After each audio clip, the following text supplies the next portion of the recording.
Vous êtes à l'écoute d'une lecture proposée par prof.fr au blog.fr. La boîte à merveilles, chapitre 2. Du début jusqu'à la pâleur de mon visage. De la page 20 à la page 21. Le mardi, jour néfaste pour les élèves d'INSEE, me laisse dans la bouche un goût d'amertume. Tous les mardis sont pour moi couleur de cendre. Il faisait froid. Ma nuit avait été peuplée de cauchemars.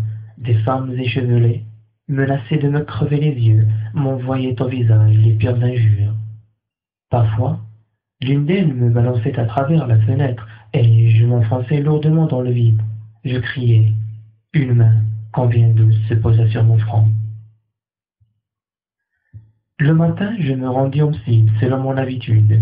L'offrier avait son regard de tous les mardis. Ses yeux n'étaient perméables à aucune pitié. Je décrochai ma planchette et me mis à annoncer les 2 ou 3 versets qui y étaient écrits. À 6 ans, j'avais déjà conscience de l'hostilité du monde et de ma fragilité. Je connaissais la peur, je connaissais la souffrance de la chair au contact de la baguette de cognacier. Mon petit corps tremblait dans ses vêtements trop minces. J'appréhendais déjà le soir consacré aux révisions. Je devais, selon la coutume, réciter les quelques chapitres du Coran que j'avais appris depuis mon entrée à l'école. À l'heure du déjeuner, le maître me fit signe de partir. J'accrochai ma planchette, j'enfilai mes babouches qui m'attendaient à la porte du musée et je traversai la rue.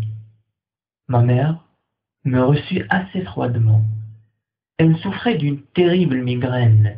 Pour enrayer le mal, elle avait les tempes garnies de rondelles de papier bleu, copieusement enduites de colle de farine.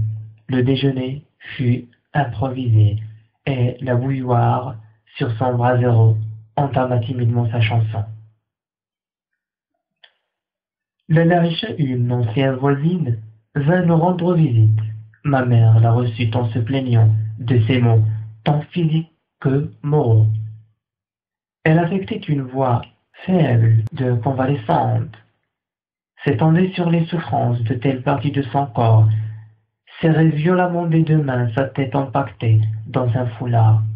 La Laïcha lui prodigua toutes sortes de conseils, lui indiqua un frère dans un quartier éloigné, dont les talismans faisaient miracle. Je me tenais timide et silencieux dans mon coin.